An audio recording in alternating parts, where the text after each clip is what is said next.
بسم الله الرحمن الرحيم والصلاة والسلام على أشرف الأنبياء والمرسلين وعلى آله وصحبه أجمعين ولا حول ولا قوة إلا بالله العلي العظيم. That's an interesting inroad, what was just said, into what I wanted to talk about, talking to people.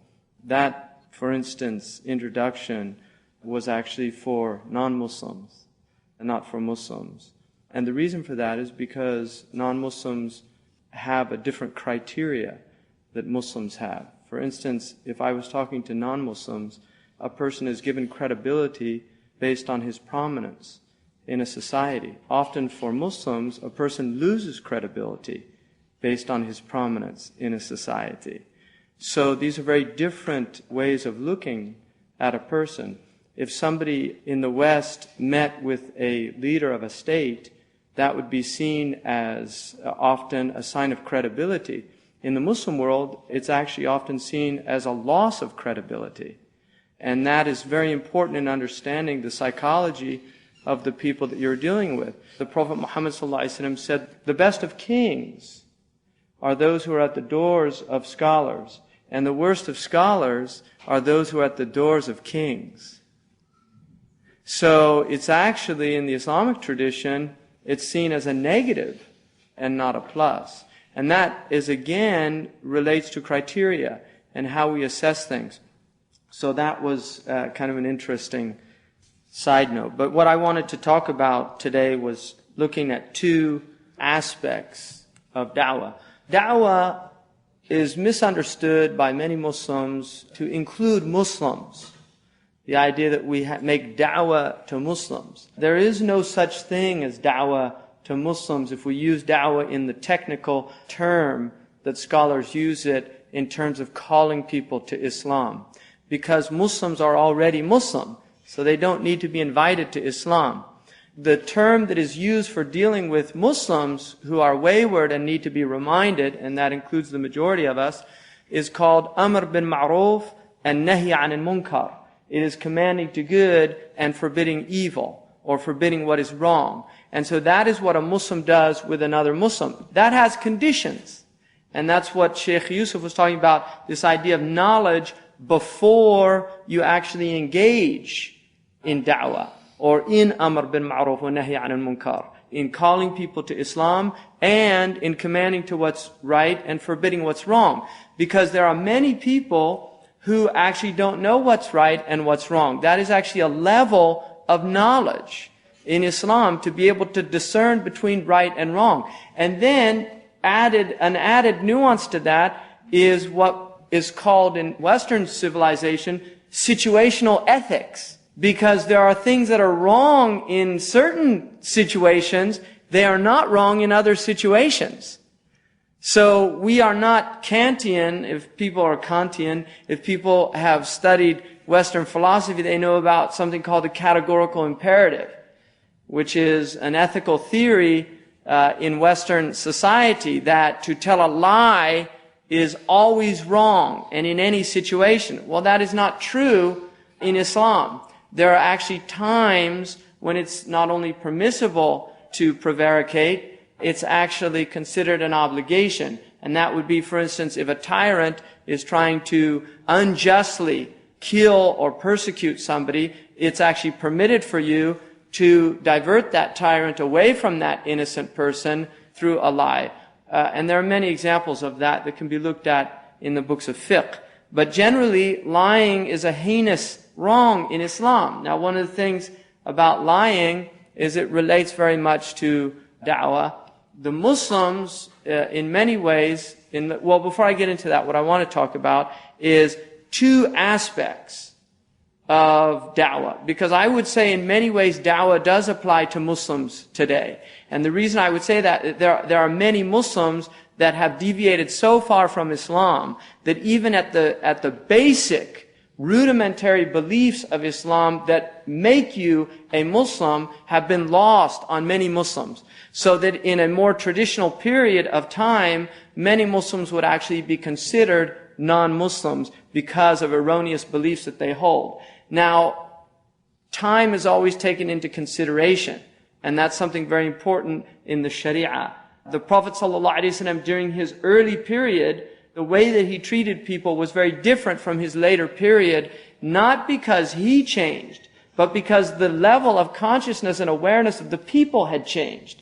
So for instance, there are many hadiths in which the Prophet ﷺ excused the most gross breaches of courtesy. During the time of the Prophet ﷺ, there was somebody who yanked his coat. He was a Bedouin man. He literally yanked his coat. The Prophet ﷺ was light-skinned, and because of that, a red mark appeared on his neck. And the Prophet ﷺ smiled and dealt with this man in a very beautiful way. Partly because he understood he was a Bedouin, and Bedouin are very rough in their behavior, but partly because people are ignorant. And when people are ignorant, there's a different level of understanding. During the time of Imam Malik, somebody once had a very gross breach of adab, or courtesy, in his gathering. And Imam Malik said something to him, indicating that, and the man came back with an even grosser breach of courtesy. At that point, a group of Malik's teachers grabbed this man's turban, and they used to wear what's called a tahniq. They wore a turban under the neck, and it had two, what's called the aba, which is the tails of the turban. They grabbed this man's turban and dragged him out of the majlis, or the gathering of Imam Malik. Now, obviously, in this age, that would be unacceptable. But at the time of Imam Malik, the level of knowledge in Medina was so high that this was seen as somebody, for instance, in this gathering, if somebody started screaming or shouting and became violent, you would want people to come in and control that person, remove them from the auditorium. Well, that's because that's our level of tolerance. As a society becomes more rarefied, the levels of tolerance in terms of breaches of courtesy become lowered, which is a sign actually of a high civilization, when breaches of courtesy are rejected. And that's why if you look at traditional Japanese culture, very slight breaches of courtesy would have been so gross and so unacceptable that people would actually have to leave the town or the village that it occurred in. And this also occurred in the Arabian Peninsula. There's a famous story about a man who once had such a gross breach of adab that he left the town that he was in. And he missed his town after about 30 years of being away. He missed it for so long, he decided to come back, and he met a young man at the town.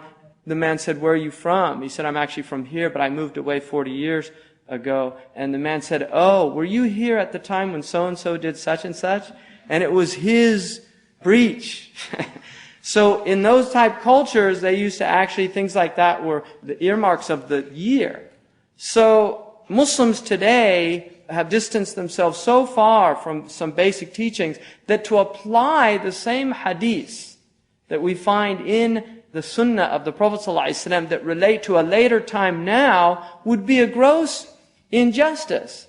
And this is something that takes knowledge and discernment of understanding the situation, the level of the person that you're talking to, of who's in front of you. There are many people, they have tape recorders and they have pre-recorded messages that they're going to deliver. It doesn't matter who you are. It doesn't matter what your level of education is. This person who's a da'i will come and turn on the cassette that's in his brain, and then the same thing comes out.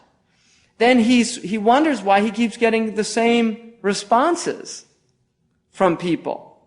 Because when you're dealing with a human being, you're dealing with a very complicated creature.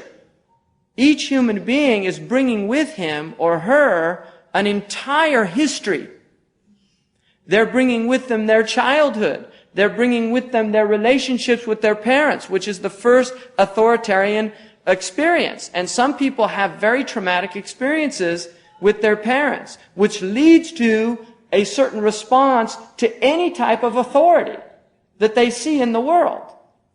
There are other people that had very dysfunctional family situations with siblings, with their uncles, with their aunts. There are people that are victims of incest.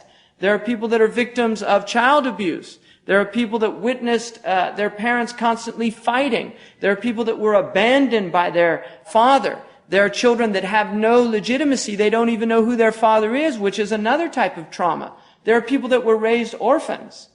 So each one of these human beings that you see out there has an entire biography.